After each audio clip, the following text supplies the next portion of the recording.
Hola, ¿qué tal a todos? Esto es El Monero. Tenemos hoy un episodio muy especial.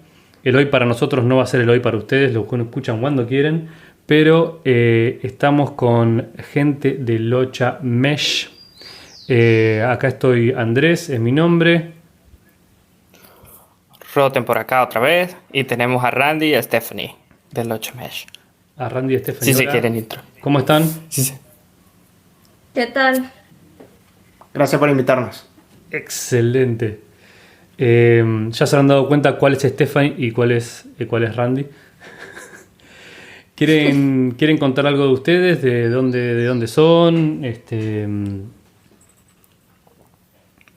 Bueno, yo soy venezolano, llevo bastantes años fuera del país y eso a mí, por ejemplo, me ha dado una visión interesante de la vida en Venezuela, ¿no? Cuando la ves desde out of the box, desde fuera, Ujú. Venezuela se puede estudiar. Cuando estás dentro de la caja es muy difícil para el día a día que la gente pueda mirar desde fuera lo que está sucediendo, o desde dentro lo que está sucediendo y se Sí. ven atrapadas por la situación. Entonces a mí, por ejemplo, me sirvió para tener esas ganas de aprender de economía, sobre el control de cambio, control de capitales, y fue lo que me llevó a estudiar sobre Bitcoin cuando lo descubrí por internet. Ujú. Y estaba buscando cosas sobre el libertarianismo y encontré varias discusiones relacionadas con Bitcoin en el año 2011. Y esto fue lo que me llevó a profundizar más en Bitcoin. Y llevo desde abril de 2011 aprendiendo sobre el tema, enseñando sobre el tema Ujú. y trabajando en el sector. Entre esas cosas, Locha Mesh, que fue una iniciativa que empezamos hace ya 2 años. Excelente, bastante De temprano, mi 2011. parte, pues yo también soy venezolana y Ujú. el tema de las criptomonedas en general no lo había tocado. Sí conocía sobre Monero, fue la primera que conocí. Eh, Luego Bitcoin, pero no era un área de interés para mí, ya que yo soy más del área de la salud. Ajá. Pero sí, con los años y con la crisis también empecé a ganar más interés en esta forma de proteger el dinero.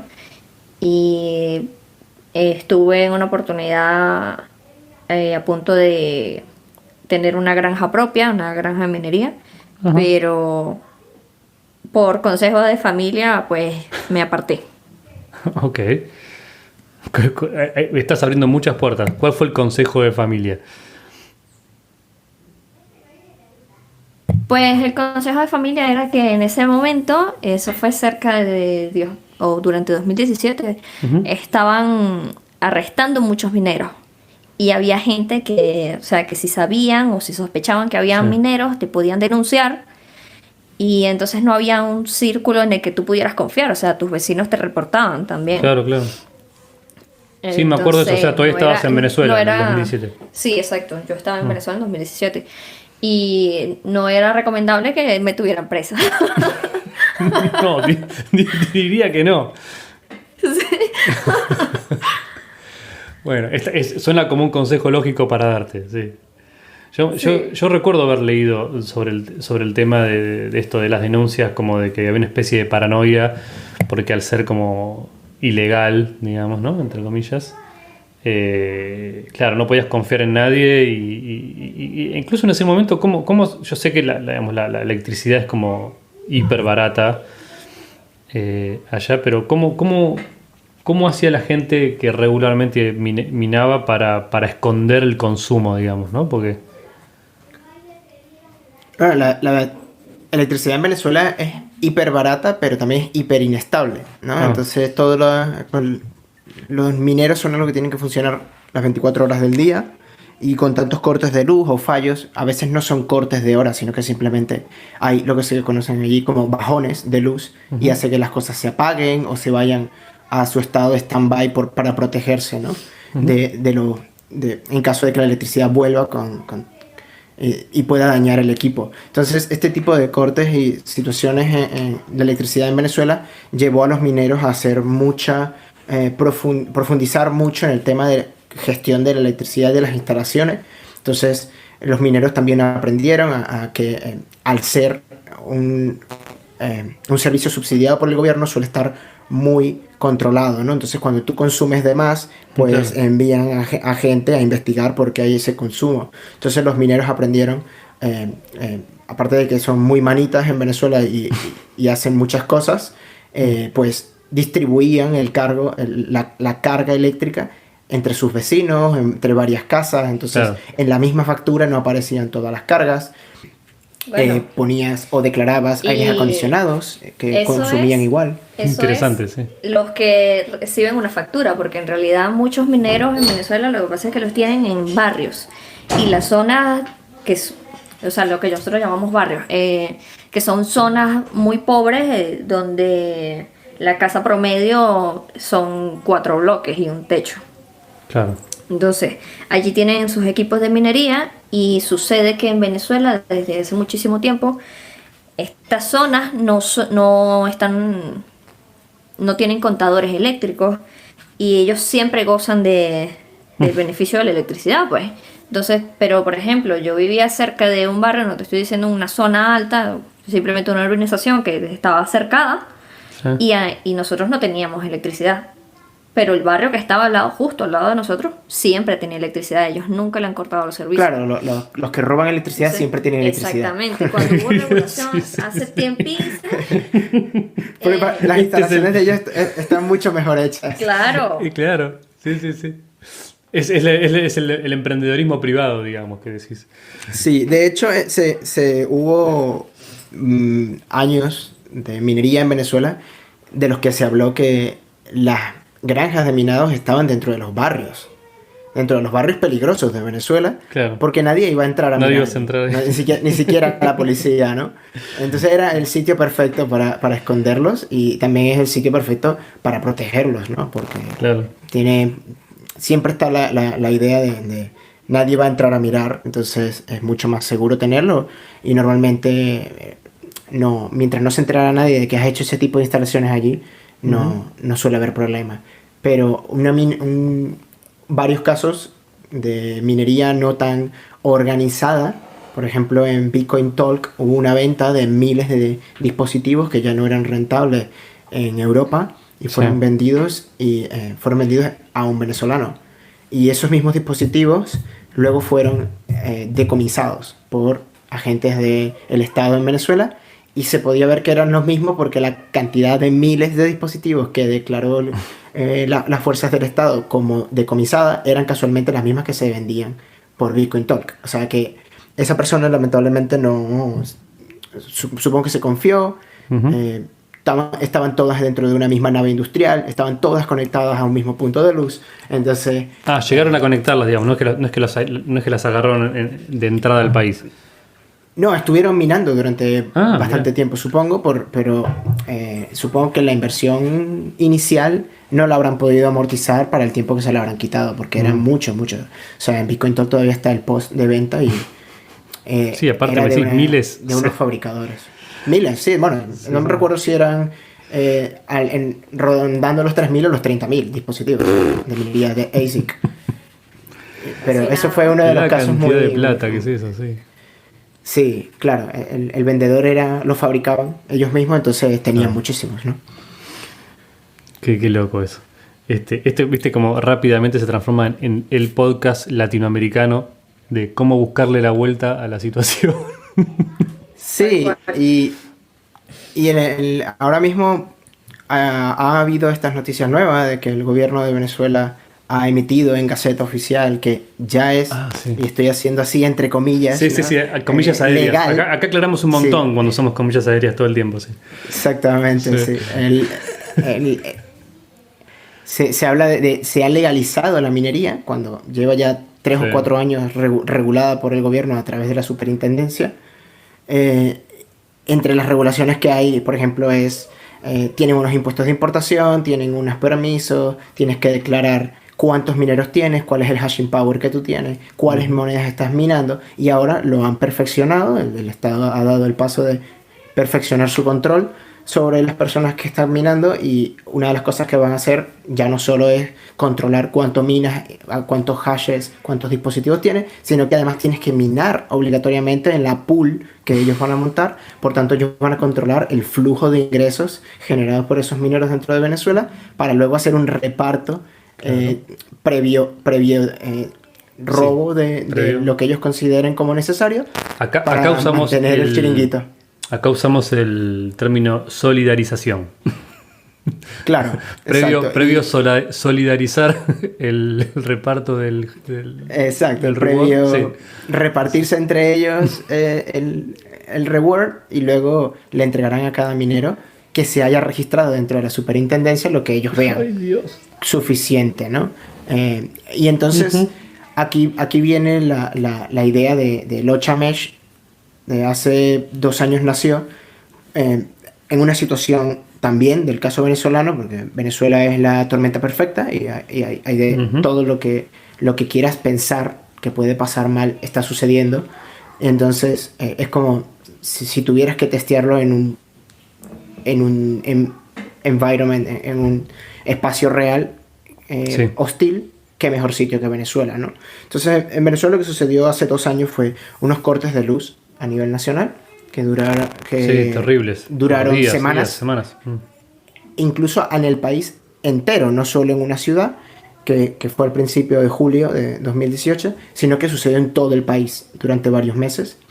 Y esto me llevó a pensar a cómo podría la gente seguir haciendo comercio, seguir haciendo importaciones, seguir vendiendo dentro de las ciudades, yendo a las costas a importar luego al centro del país, si no hay electricidad. Y por tanto tampoco hay internet, porque el internet celular funciona a través de las antenas celulares, y las antenas celulares también se quedan sin electricidad después de 2-3 días de cortes de luz, porque el generador deja de funcionar, y el generador a gasolina, ¿no? Sí, no Entonces, había luz general, no es que solamente a los particulares, no había luz. No había luz en el país entero, Claro. exactamente. Sí, sí. Incluso las antenas celulares dejaron de funcionar, y por tanto el internet 3G, 4G no funcionaba. locura. Entonces, ¿cómo puedes seguir haciendo comercio y seguir comunicándote sin internet? Y eso es lo que me llevó a investigar las redes mesh. Entonces conocí a Luis, buscando a un técnico, a una persona de más técnica que supiera llevarlo a la realidad. Conocí a Luis, que es el cofundador de Locha Mesh, y empezamos a mirar todas las opciones de mesh que existían en ese momento, y la mayoría habían fracasado todas. Todas habían fracasado o eran proyectos proof of concept que nunca habían salido de la idea y nunca se habían convertido. Que simplemente al día de hoy siguen en stand-by.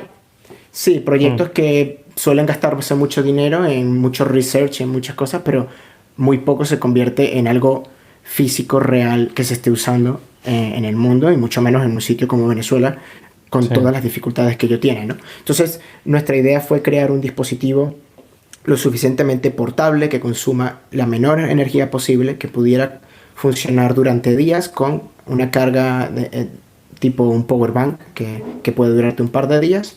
Y la idea es que puedas seguir haciendo transacciones de Bitcoin, transacciones de Monero, seguir comunicándote en el sentido más básico de la palabra, las comunicaciones tipo WhatsApp, tipo chat, comunicaciones de correo electrónico, que te permitan seguir haciendo comercio y que además puedas pagar a las personas. En este caso, pagar con Bitcoin, con Monero, porque obviamente si no hay electricidad en el país completamente, o no hay internet, no funciona ni siquiera la banca online. Entonces, si tú logras cargar tu dispositivo smartphone con una batería, por ejemplo, conectándolo a un automóvil, o con una placa solar, o un generador eléctrico de gasoil o de gasolina, igual no vas a poder conectarte a internet, porque no hay antenas celulares. Entonces, la idea de la red mesh es que todos los dispositivos, estos que funcionarían durante días, incluso si no hay electricidad, permiten crear una red de iguales, o peer-to-peer, que genera una red de comunicación resiliente a fallos, que puede funcionar con una placa solar, con muy poca carga de batería, tiene muy poco consumo, es portable, lo puedes llevar contigo, no es como las antenas celulares. A mayor número de dispositivos, mejor funciona la red. a diferencia de cómo son las antenas celulares, que a mayor número de dispositivos conectados a la misma Peor. empieza a fallar o se satura. Entonces esa es la idea básica de comunicación, y a partir de allí ya empezamos a trabajar en que fuera lo más privado posible, lo más anónimo posible. Nuestros dispositivos los puedes comprar de Locha en locha.io o los puedes fabricar tú mismo, no están asociados a tu identidad, no es como el internet del móvil o el internet de la casa, que está conectado o enlazado a tu identidad personal a través de tu documento. Porque ambas por tanto, cosas son open source, ¿verdad? Tanto el soft como el hard, digamos.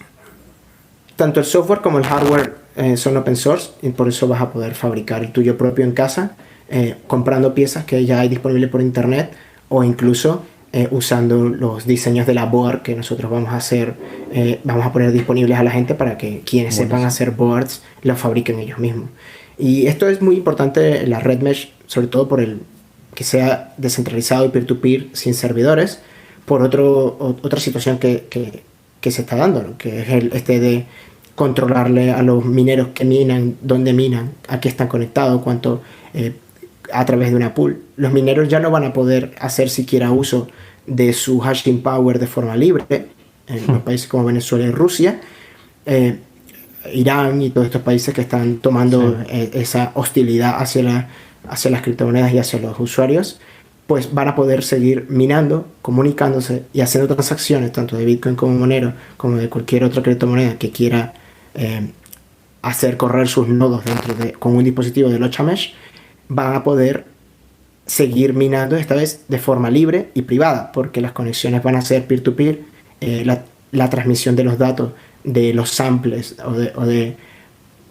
o de los ¿cómo se llama? De los shares de lo que vas resolviendo, se van a poder transmitir a través de Locha Mesh de forma descentralizada y privada. Porque, digamos, en el caso de... está increíble, me encanta lo que estás contando. En el caso, por ejemplo, ahora, por ejemplo, el de Venezuela o de Rusia, que también hace poco que salió como que tenían que declarar las cripto y la minería y todo eso. A nivel ISP, digamos, ¿cómo es el control? Porque, digamos, si yo dijera, bueno, mira, ¿sabes qué? No quiero declararlo, ¿no? Prendo mi minero igual y trato de conectarme y uso un pool por afuera del estatal. ¿El servicio de internet es estatal también? ¿Es privado o está vigilado? Bueno, los servicios de internet en el mundo están centralizados a través del Estado, sea a través de empresas privadas que tienen que cumplir con regulaciones estatales, o a través de empresas públicas, como en el caso de Venezuela, que, por ejemplo, todas las líneas son del Estado. Claro. Y aquellas que no son del Estado están controladas por el Estado. En el caso, por ejemplo, de España, el Internet se supone que lo llevan empresas y las instalaciones las llevan empresas, pero todas tienen que hacer lo que el Estado diga. De hecho, una propuesta de ley de la semana pasada lleva consigo el que el Estado pueda acceder a las direcciones IPs de aquellas personas que hablan mal del gobierno. Entonces, de la misma forma que sí, hace un par de semanas también pusieron otra propuesta de ley que era que iban a poder intervenir todos los sistemas de comunicación como WhatsApp, Facebook, Telegram, para ellos poder hacer anuncios de emergencia, dicen ellos, ¿no? Entonces, claro, una vez que ya haces este tipo de cosas, por ejemplo, las páginas web en España, en Venezuela existe una lista negra de páginas web que no son accesibles desde dentro del país porque el gobierno las bloqueó, y en España no existe una lista negra, pero de hace un par de años para acá, el Estado ha bloqueado páginas web de ser accesibles dentro del país sin ningún tipo de orden judicial. Y esto, el año pasado, en finales del año pasado, lo han convertido en ley. Entonces van a poder tumbar también páginas web de ser necesarios, dicen ellos, por motivos de seguridad pública. Entonces, aunque nos parezca raro a la gente que vivimos en países que no son como Venezuela, Irán o Rusia, este tipo de cosas van a suceder y están sucediendo. En el caso de Estados Unidos, el Estado hace uso de la NSA, que ya se había también hace un par de semanas declarado como inconstitucional el uso que hace la NSA de los datos de los usuarios estadounidenses, pero ahora mismo durante las protestas se está haciendo uso de la inteligencia de la NSA para que la Guardia Nacional pueda encontrar a las personas que están en las manifestaciones, que ahora mismo, dependiendo del lado en el que esté, pues te puede parecer bien o mal, pero una vez que gobierne otro y ya tenga ese poder, pues lo va a usar tal vez en tu contra también. Y la idea de todo esto es que el poder no esté centralizado y lo más descentralizado posible, menor daños que puede hacerte. Por eso es lo más tan importante Bitcoin, Monero y los Chamesh, porque la idea es descentralizar lo más posible. Exactamente, me parece que ahí diste en el clavo, porque si algo que estamos, bueno, no sé, ya se habrán dado cuenta, yo soy de Argentina, no sé cuánto me delata el acento, pero sí. No. Ok. Estoy en Argentina y bueno, en algunos aspectos es como una especie de Venezuela soft, y digamos... Sí, es una Venezuela progresiva, encerrada sí. en un loop de 2005 a 2010, más o menos. Depende. Sí, Claro. no termina de empeorar. Claro, por eso es como, por eso te digo, es una especie de soft fork de Venezuela. Suficiente como para que algunas cosas te huelan mal y no tan mal como para ya ver las consecuencias terribles del asunto. Pero, por ejemplo, en un ejemplo que es fácil para la gente verificar, acá por ley está bloqueado de Pirate Bay, por ejemplo, el URL oficial, ¿no? Del torrent, ¿no? Del torrent, claro. Y creo que fue una decisión judicial en algún momento, hace un par de años ya. Y después como que nadie le dio más pelota al asunto porque sigue bloqueado, pero como hay tantas alternativas y hay mirrors por todos lados, es como que bueno, está bien, pero nadie o sea, a todos les parece normal que sea así, pero es una de esas muestras de resiliencia de que vos decís, bueno, tapás el sol con las manos, ¿viste? Sacás una cosa, sale por otro lado. O sea que de alguna manera todos estos sistemas nos entrenan a todos los ciudadanos en buscarle la vuelta, Sí. siempre. Sí. Y También es un método de boiling the frog, ¿no? Ellos van poco a poco. Claro, exactamente. Si existe una respuesta por parte de la población y si no, pues aplicas más y más y más. Ahí lo ves, ¿no? Y el impuesto a los servicios digitales extranjeros, les ponen un impuesto especial, claro, y sí. les ponen uno y la gente no se queja, la gente paga en dólares y eso y no les afecta tanto porque como tú dices existen otras opciones. Entonces ahora bueno, pues le pongo otro, ¿no? Ahora el impuesto de Netflix es del 64%, porque con el de 35 nadie se quejó, pues Exacto. le ponemos 64, ¿no? ¿Ese impuesto estás hablando de uno de Venezuela o uno de Argentina? No, ese es de Argentina. Claro, sí. Sí. No, que son varios, se van como acumulando, sí. Sí. Es como el Sí, 30 más el 35 más el 3 más, no sé. Es como el impuesto de la luz en otros países, ¿no? Que allí te hacen el total, incluyen un impuesto dentro, luego te calculan el IVA por encima del otro impuesto. O sea, hay es un doble fractal de imposición. impuestos. Sí. Sí, exactamente. Entonces, muchas de las cosas que se quieren evitar con Bitcoin, con Monero y nosotros con los Chamesh, es que la gente pueda tomar decisiones de lo que hace, ¿no? De lo que la gente tenga la libertad de comunicarse libremente, de pagar libremente, de minar libremente, comunicarse, enviar correos, hacer trade. Trade me refiero al comercio, ¿no? Sí. Compra-venta de productos, compra-venta de importación, todas esas cosas. Y escapando un poco de ese control que cada vez es más y más y más, ¿no? No existe un límite y gradualmente se va convirtiendo más grave, ¿no? Pero sabes que es tal cual como decís vos eso de ir viendo a la rana, digamos, que de a poquito te vas acostumbrando, van corriendo como el umbral de tolerancia de la gente y cuando te querés dar cuenta ya es más costoso evitarlo que es un poco tarde estar adentro de ese sistema.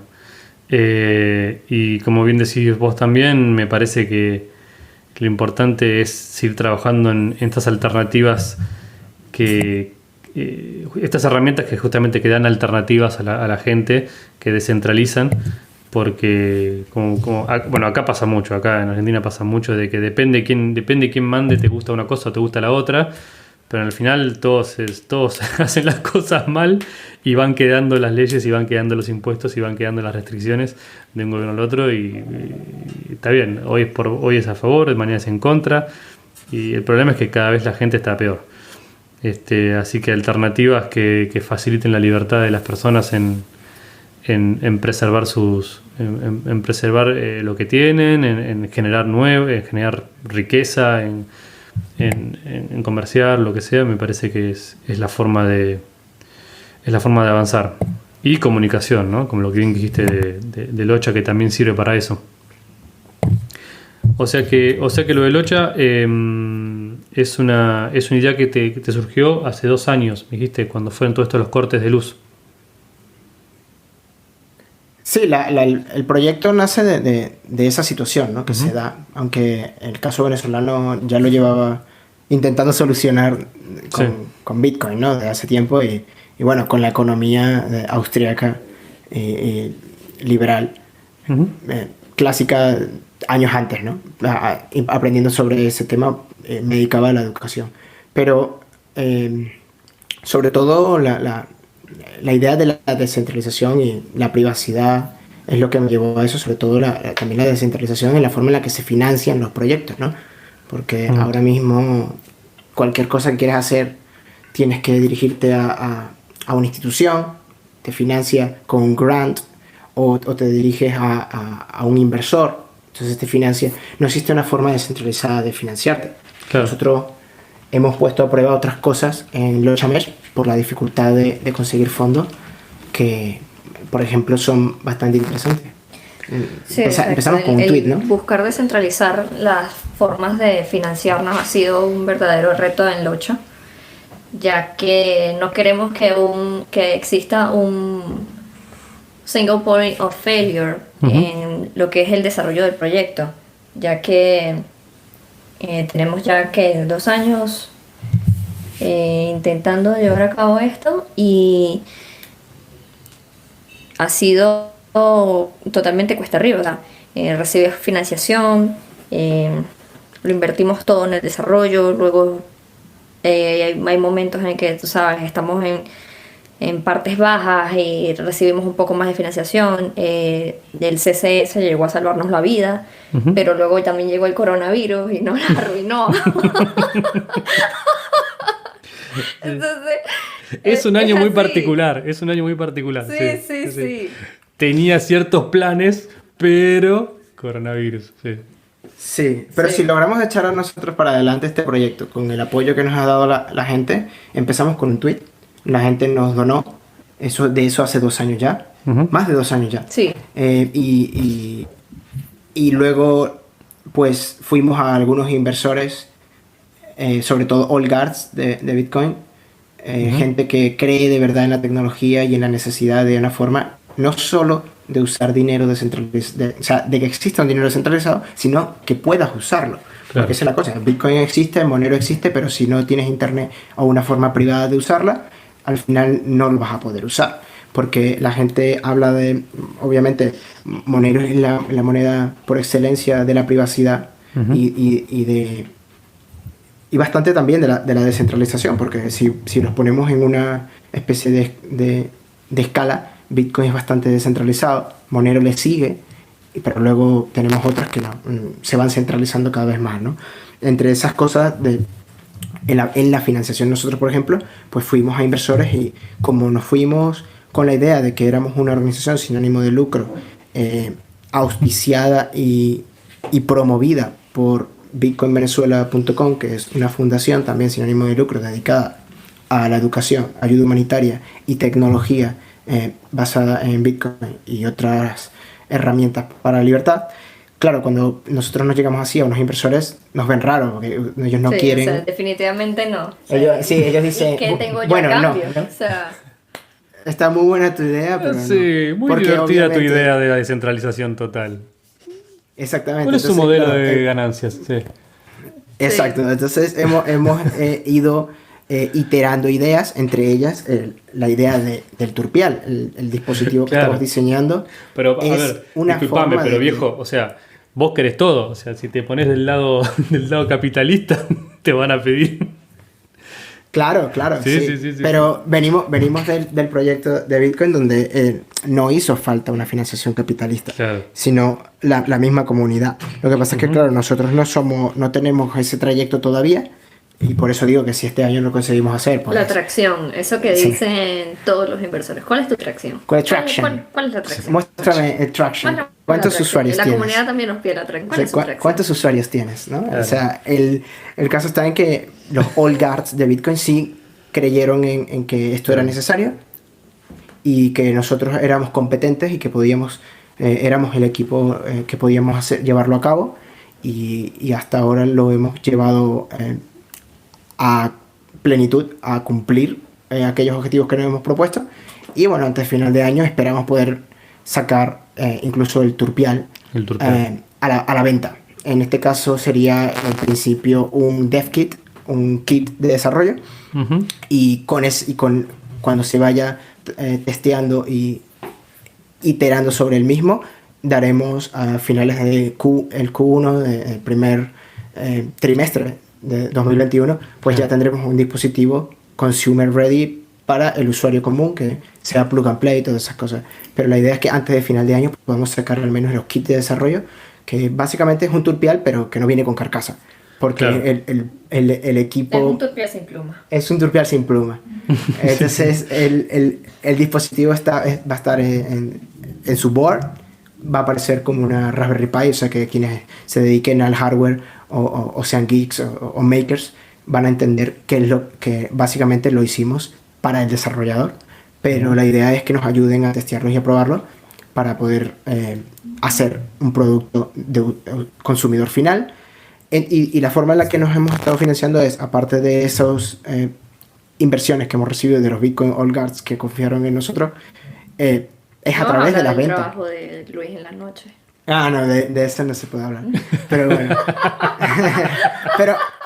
pero aquí todos hacemos lo que podemos. Pobre Luis, o sea, no estaba en la entrevista y ya lo están difamando. Sí.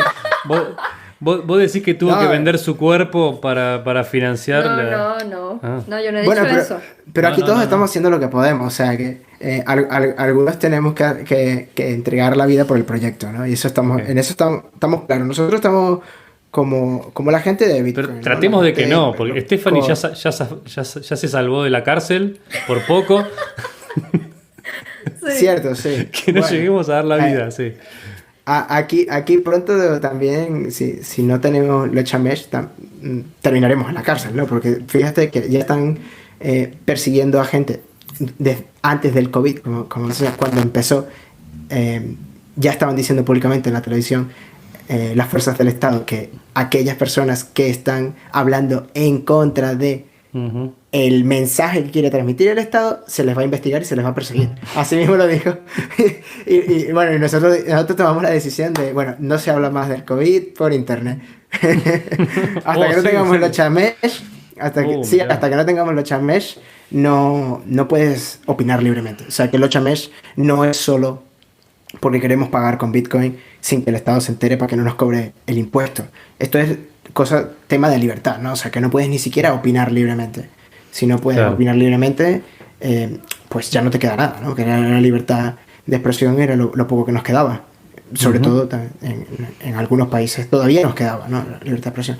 Entonces, la idea es que el dispositivo, fue iterando. La idea inicial era poder enviar transacciones de Bitcoin y ya está. Porque era el uso más básico, comunicación y transacciones de Bitcoin, pero nos dimos cuenta de que si solo podemos hacer transacciones de Bitcoin, muy poca gente lo va a usar, y una red mesh necesita de muchos usuarios para funcionar, porque necesita puntos que hagan relay de los mensajes, transmitan los mensajes de un punto a otro hasta que llegue al destinatario, que es lo que nosotros hemos estado también centrados, que es el enrutamiento de los mensajes, el protocolo de los Chamesh, que estamos basando en el protocolo AODV V2 o AODV versión 2, que hemos estado trabajando en los últimos 2 años para para que sea una red mesh real, no una red mesh para jugar, ni una red mesh solo para tres geeks, para escalar, no. O sea, nosotros queremos una red mesh real y por eso hemos tomado, digamos, el camino difícil. Viene siendo como lo que sucedió con Bitcoin, ¿no? Podéis hacer pagos digitales por internet usando una base de datos en un servidor, o podéis hacer una red descentralizada de nodos que se ponen de acuerdo entre ellos a través de un consensus protocol. Sí.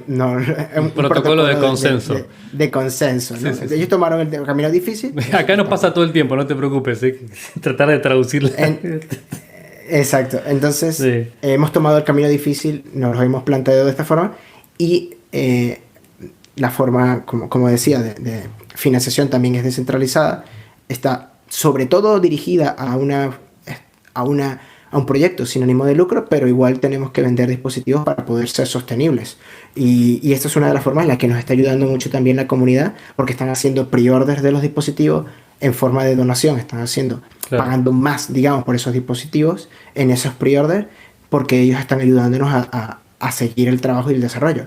Y otra forma de ayudarnos son la gente que se está uniendo al grupo de Telegram, que es locha_io, igual que el Twitter.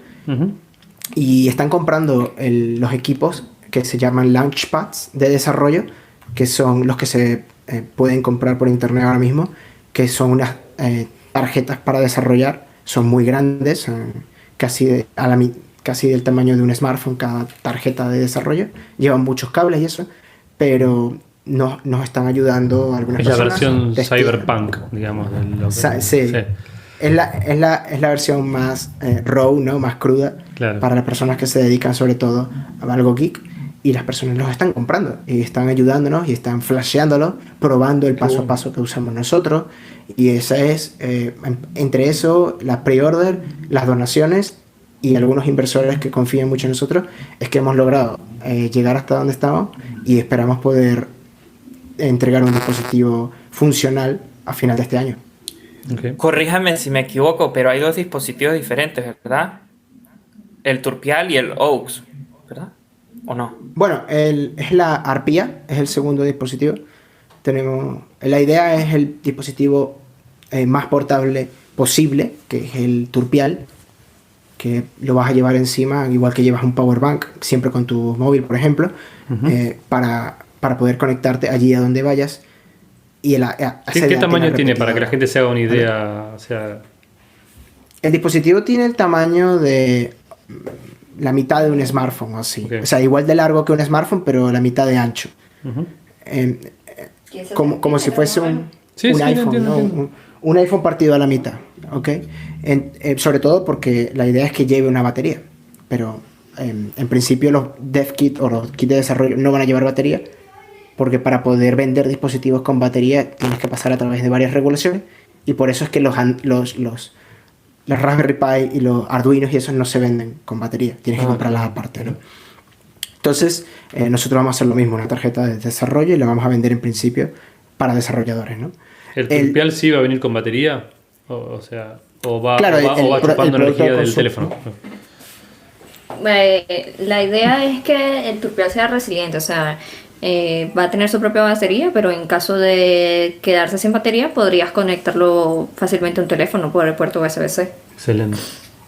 Sí, o a una power bank, o al USB del ordenador, o al USB del auto, que si no lo usas, también lo puedes conectar al puerto de atrás del maletero, que nadie lo usa. Tienes un puerto USB allí normalmente en los coches, y puedes usarlo para tener siempre... No sabía, ahora me tengo que fijar en el mío. Sí, bueno, o te viene con un puerto de estos para ponerle un conector de 12 voltios, ¿no? Claro. De 5 voltios. Sí. El del encendedor. Exacto. Que entonces puedes poner un puerto allí y tener una antena móvil, que sería tu Turpial, que está siempre conectado al auto. Siempre tiene carga, y por tanto hace repetidor para todas las personas, y eres una antena móvil que vas por allí haciendo el repetidor para otras personas. Y entre esas ideas que nosotros pensamos es que si tú eres un repetidor para otras personas, estás proveyendo de un servicio. Estás proveyendo un servicio de nodo de Locha Mesh. y allí entra el segundo dispositivo, que nosotros le llamamos arpía, que no es más que un ordenador, una Raspberry Pi, una ROG 64, cualquier dispositivo que sea un poco más potente que el Turpial, porque el Turpial es solamente un microprocesador. Y la idea es que sea un poco más potente para poder correr, por ejemplo, un nodo de Bitcoin, un nodo de Monero, hacer pagos de la Lightning Network de forma non-custodial, o sea, con tu propio nodo, que puedas cobrar por ese servicio que estás proveyendo, ¿no? de repetidor o de acceso a Internet. Si tú tienes acceso, puedes venderlo. Que cobres a través de RPC Pay, de Monero o a través de la Lightning Network. Y que los otros usuarios a tu alrededor, que son turpiales, no son arpías, son turpiales normales, pues puedan hacer uso de aquellos servicios que tú les estás vendiendo y puedas cobrarles por ese servicio. Una arpía es simplemente un ordenador que tiene un turpial o una antena, porque el turpial es como un dispositivo inteligente y la antena en sí es una antena tonta. La antena no tiene procesador, no tiene cerebro. El cerebro pasa a ser el ordenador al que está conectado. Y te iba a preguntar, pregunta quizás tonta. En el caso, por ejemplo, o sea, ¿con qué otras infraestructuras se puede relacionar los turpiales o los otros que ya estén en posición? Lo primero que se me ocurre es, por ejemplo, los radioaficionados, ¿no? O sea, que tienen ya equipos de radio y antenas grandes, generalmente. ¿Vos podrías como conectar una antena, digamos, el aparato de transmisión de un radioaficionado que realmente tiene mucho alcance y ponerle abajo a un procesador como este para que sea una especie de super nodo de locha? ¿O esa es la idea son frecuencias distintas? Sí.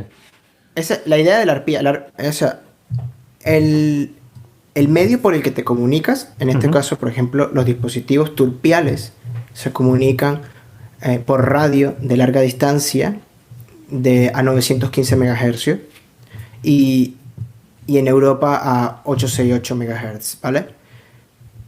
Pero esa banda y los dispositivos que se comunican a través de ella, que son de bajo consumo, una de las cosas que nos permiten es tener mucha distancia a muy bajo consumo, por tanto pueden durar varios días encendidos, ¿vale?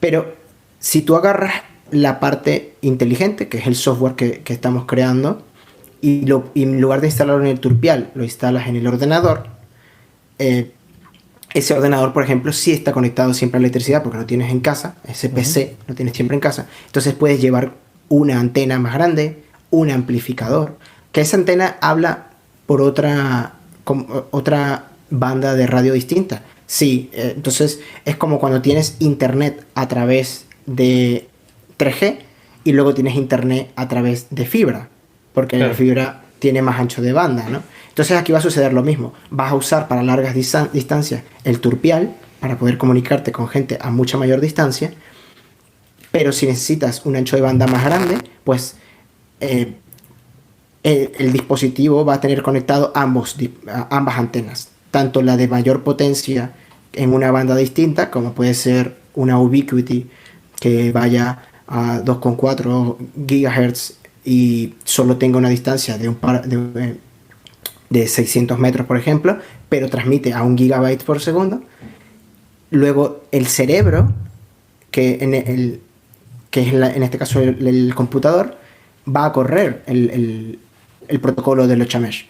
Por tanto, va a poder hacer como de puente entre la comunicación low power o de bajo consumo, larga distancia, a la de ancho de banda mayor, pero a corta distancia. Y de la misma forma, pues puede hacer un salto a la comunicación de más larga distancia, pero de radio aficionado, por ejemplo, ¿no? Lo que te permite el protocolo que nosotros estamos diseñando es que da igual en qué dispositivo lo pongas, lo que te vamos a permitir es que la red mesh se va a crear sola. Claro. Va a ser autosuficiente, autoconfigurable, resiliente a fallos. Si un nodo desaparece, él encuentra a otro. La forma en la que luego se comunican los nodos entre ellos es irrelevante, porque también podríamos tener una red LAN cableada, pero los dispositivos entre ellos no se hablan, a menos que tú le instales el Bonjour o le instales una red de Windows, sí. ¿No? Ellos no se hablan entre ellos, no se encuentran. Pues el protocolo nuestro hace que se encuentren entre ellos de forma autónoma. Y ellos se coordinan entre ellos. Y si uno de los nodos desaparece, ellos buscan otra ruta distinta. Y eso es lo que permite el protocolo. Luego, la forma en la que se comuniquen los nodos puede ser cualquiera. Porque si nosotros tenemos la 915, porque es libre de uso, la información puede ser cifrada, pero a algún gobierno se le pasa por la cabeza prohibir las comunicaciones por allí, pues tú puedes simplemente cambiar la antena por una que transmita por una banda distinta y puedes seguir comunicándote por otra, o de forma cableada, o como haga falta. La idea es que sea lo suficientemente resiliente a bloqueos y ataques.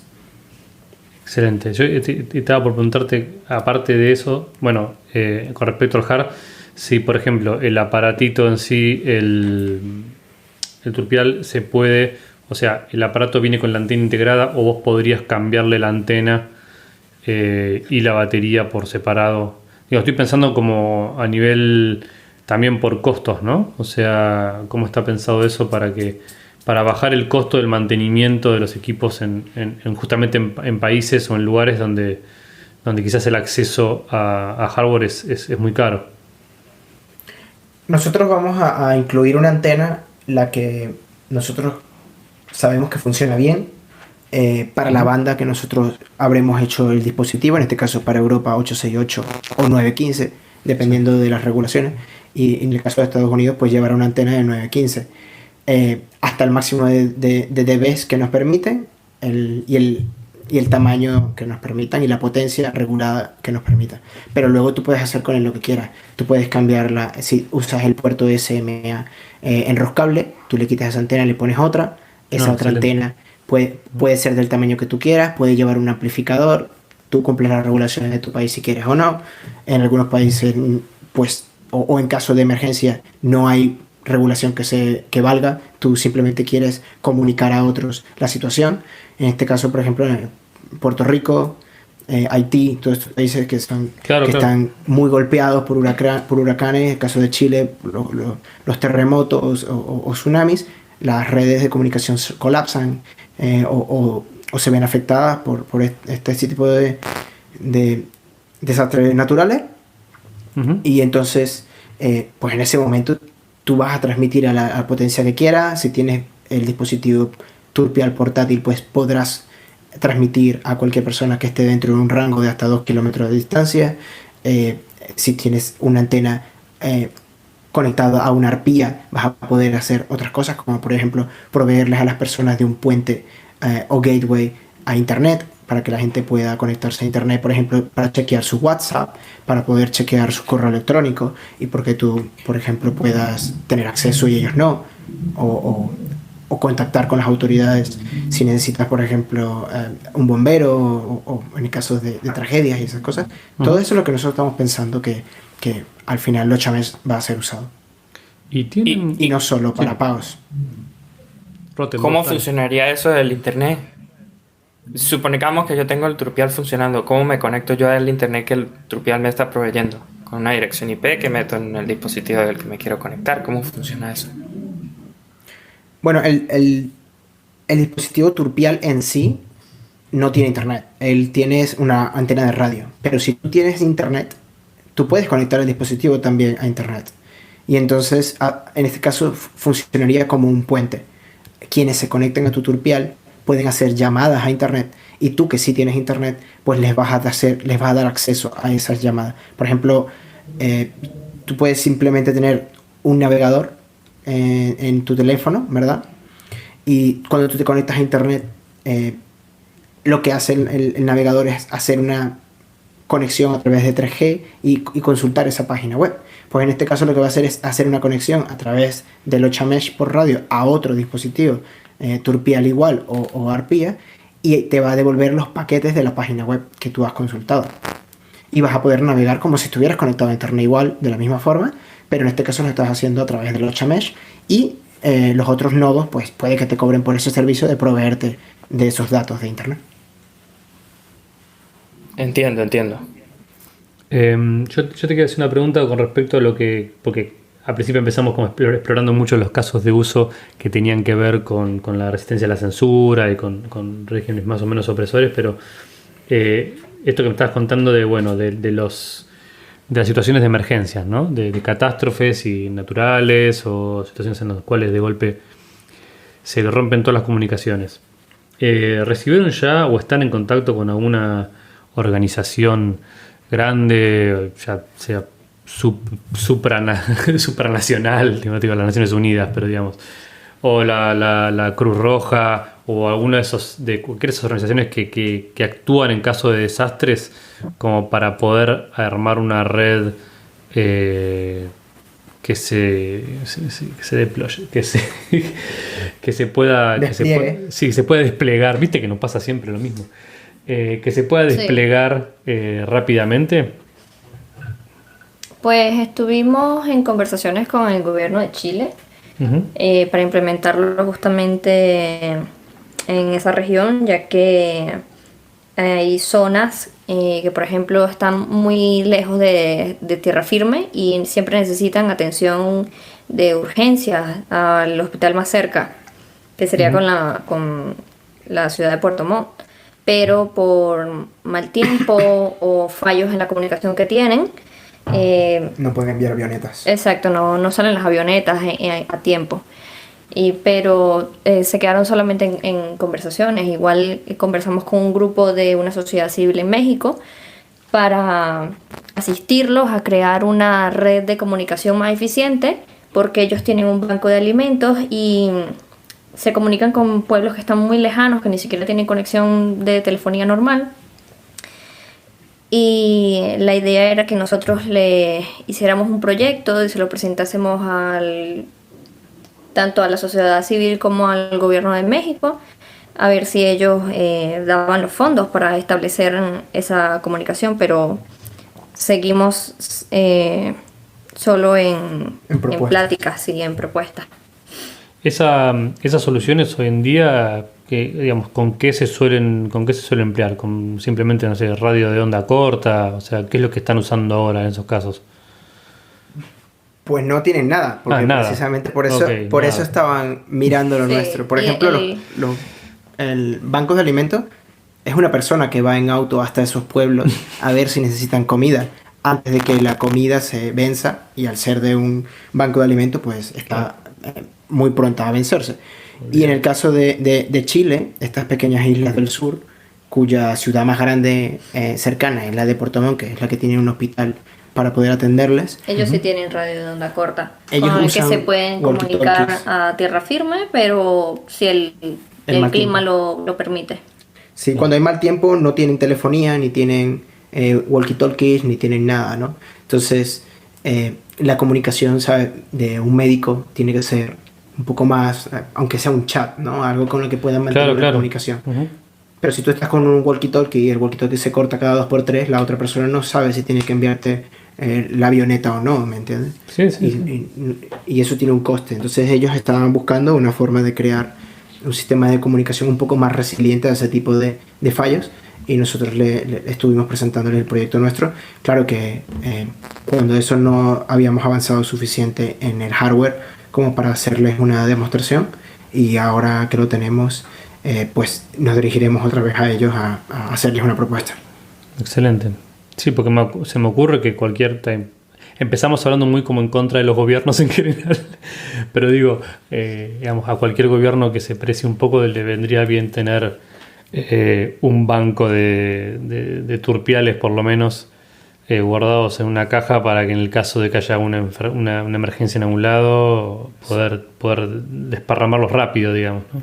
Bueno, la idea es que los dispositivos estén funcionando siempre allí donde estén. Por ejemplo, el despliegue de pruebas que vamos a hacer en Caracas, una de las cosas ideas que lleva es que hayan dispositivos en oficinas, porque en las oficinas siempre hay electricidad y tú los tienes allí y funcionan de repetidor. Entonces, no es tanto comprar dispositivos turpiales y tenerlos guardados, sino tenerlos conectados, enchufados, funcionando. Sí. Exacto, funcionando.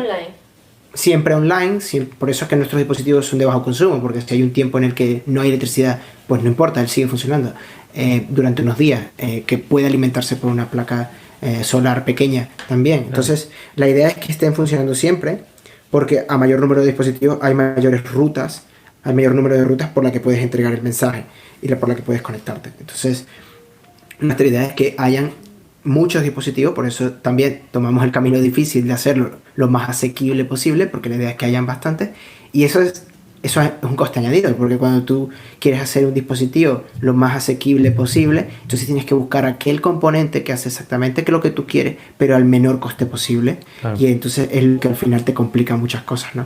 Por ejemplo, el microprocesador que nosotros usamos es el que funciona para la radio que nosotros queremos, pero tiene que tener la cantidad suficiente de memoria, y entonces eso añade un coste. Porque no te estás yendo ya a un micro PC o un PC pequeño como puede ser una Raspberry Pi, que se producen ahora mismo a mucha mayor cantidad y por tanto su precio de producción es menor, sino que te estás yendo a un microprocesador, porque tú lo que quieres hacer es que ese microprocesador, una vez se empiece a vender a mayor volumen, los costes van a ser mucho más beneficiosos que hacer Raspberry Pis, que tienen costes mucho más altos, y a menos que los hagas como estas empresas que hacen cientos de miles, en realidad no tiene un beneficio a producirlo. En cambio, que nuestro dispositivo, su coste de producción tiene que ser el más pequeño posible, incluso si el volumen que nosotros producimos es pequeño. Por eso es que tiene una dificultad añadida, ¿no? Claro.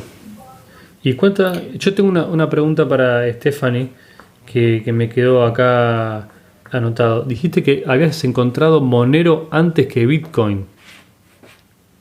Sí. ¿Cómo es eso? ¿Cómo es posible? ¿Cómo funciona? Bueno, porque precisamente yo tengo un familiar directo que él contribuyó mucho en mi crianza. Él es ingeniero informático. Ajá. Y siempre estuvo empujándome hacia ese lado, hacia el lado de la informática. Pero, o sea, tú compartes con esa persona, aprendes muchas cosas, y siempre me lo mencionaba, y siempre me hablaba, ¿no? Que Monero es una moneda privada con la que puedes hacer transacciones, no uses esos dólares, cámbiate a Monero, y siempre tenía esas conversaciones conmigo. Yo le escuchaba muy atenta, pero tampoco tan atenta como para realmente tomar acción. Pero sí, esa fue mi iniciación en ese mundo relativamente de las criptomonedas.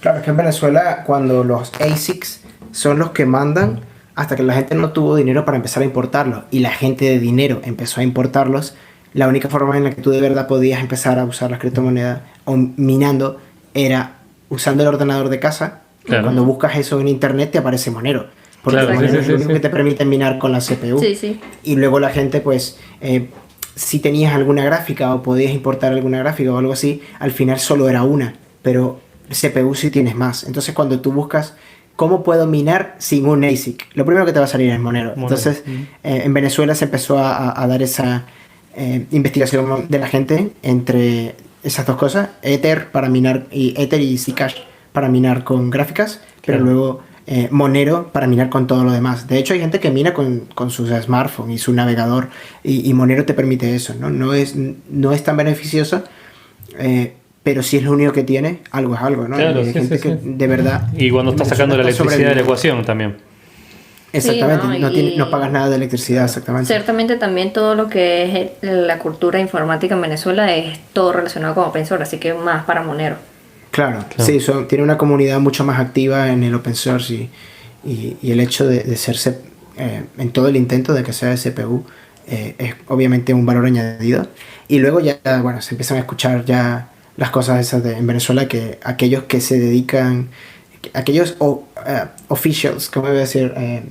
Agentes del Estado que minan, les gusta Monero, precisamente porque pueden minar y ocultar aquellos fondos. Sí, se conectan al GURI directamente, tienen un enchufe para ellos allí. Y entonces tienen electricidad para siempre, pero tienen que sacarlo de alguna forma que Monero supongo que quienes les asesoraron les dijeron que Monero era una buena forma de sacarlo. Exactamente, secreto a voces, pero nada confirmado. Está muy bien, es todo lo que necesitamos en este programa. Secreto a voces. No confirmamos nada. No, bueno, pero entiendo el caso de uso, sí, es así. ¿Cómo ven ustedes dos en general? A ver, bueno, Monero, ya que esto es Monero.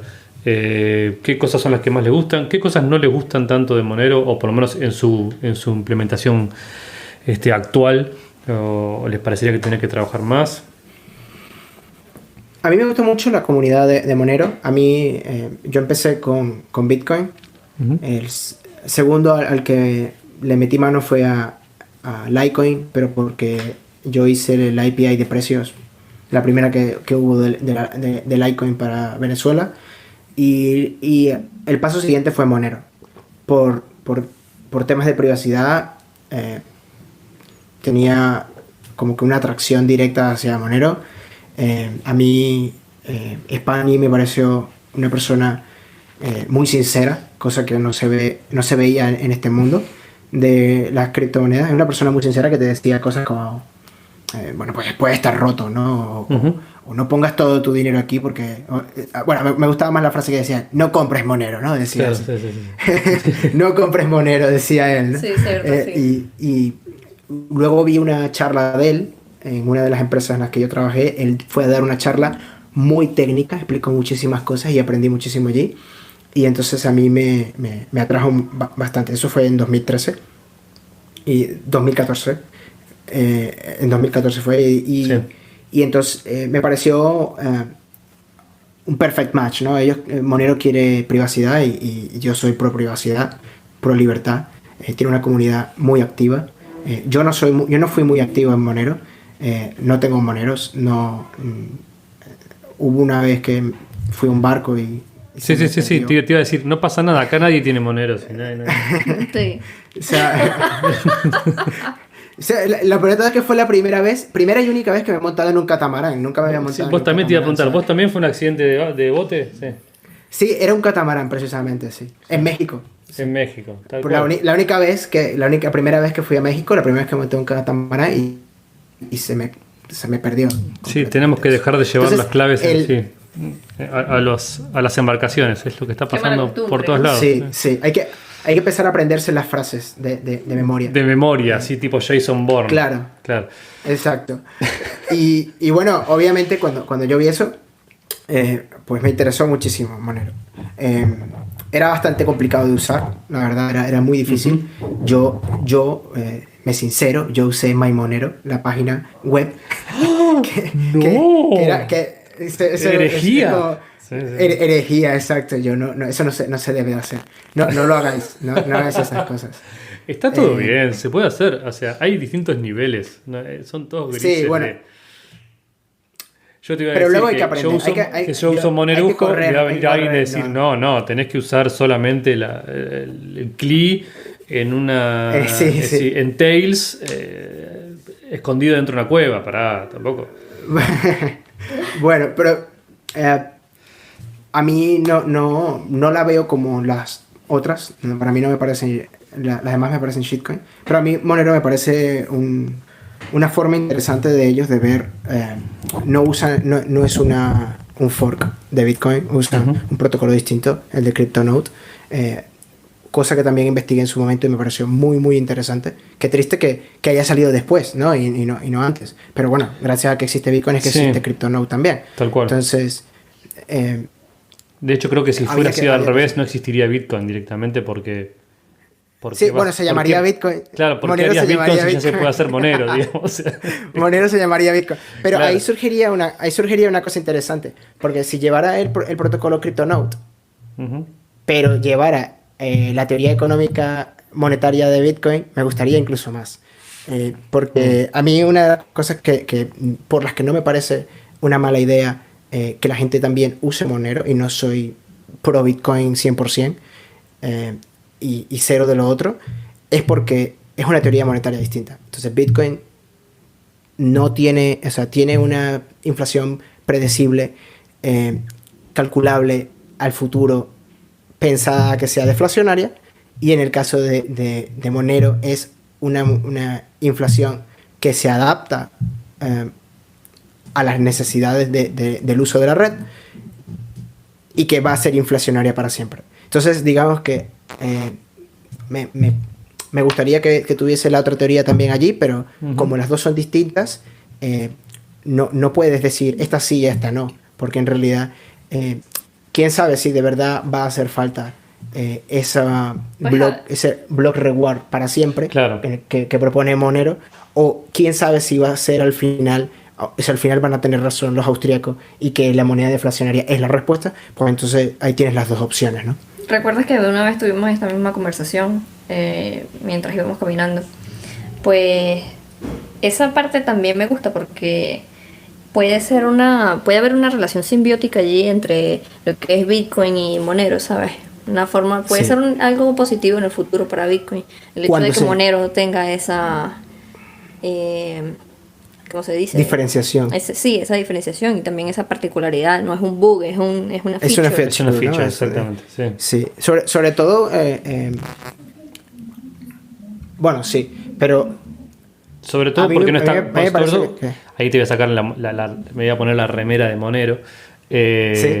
No, a ver, estoy de acuerdo con todo lo que están diciendo porque me parece importante. Yo también entiendo que hay lugar para ambas y probablemente para algunas más, con algún caso de uso muy particular. En lo personal, como dinero, me parece que son las dos mejores. Claro. Por muchas cosas, pero entiendo el caso de uso de Ethereum y un montón de otras cosas. Yo no, pero ok. Bueno. A ver, yo entiendo el caso de uso de Ethereum, pero si funcionara con Bitcoin sería mejor. Claro, bueno, es que es una discusión más grande porque, o sea, yo entiendo que Ethereum puede hacer cosas que no puedan hacer las otras, ¿no? Pero al mismo tiempo, para que funcione tendría que ser realmente como buen dinero Ethereum, porque es como la base de su seguridad básicamente. Si no tiene precio se cae todo. Sí, ellos realmente a mi parecer tienen un arroz con mango ahí en sus conceptos. Por eso sí, la teoría monetaria de ellos no salió también. Por eso, me suena como que es algo que funciona muy bien mientras funciona, ¿entendés? Exacto. Y de golpe, que mejor dinero que ser pirámide sobre pirámide sobre pirámide. Claro. Bueno, viene funcionando bastante bien en el mundo real. Imagínate una pirámide sobre otra. Exactamente. Bueno, a todas estas... Así funcionan los países hasta ahora, chicos. Vinieron funcionando bastante bien. Sí. O sea, tenerle fe que puede durar como 200 años si Ethereum andando así, no hay ningún problema. Solo hubo unas cuantas guerras y murieron más de 300 millones de personas, pero viene funcionando más o menos bien. Cambiamos un par de monedas también en el medio, agregarle un par de ceros a un montón de billetes, está todo claro. Bien. De todas formas, la teoría monetaria, el Ethereum, el Bitcoin y el Monero, poco van a importar si no las vas a poder usar. O sea, antes dijiste que no, es que tengo que usarla con Tails a través de Tor. Desde el wifi de la biblioteca. Eso no es un caso real. Nadie va a hacer eso. Uh-huh. Tails al final se puede comprometer. La gente al final te pueden encontrar. Y Tor sabemos que está comprometido. Uh-huh. Entonces es como... no. O sea, hasta que tú no puedas usar Bitcoin y Monero a través de Locha Mesh de forma descentralizada, sin servidores, de forma privada, sin ninguna IP conectada a tu identidad ni a ninguno de tus documentos, en realidad no vas a poder hacer uso de nada de esto. Estamos haciendo uso de ellos porque nos los están permitiendo. Y en el momento en el que nos lo dejen de permitir, nos van a perseguir y nos van a meter en la cárcel, en el mejor de los casos. Entonces, hasta que no podamos hacer En el caso de Stephanie, sí.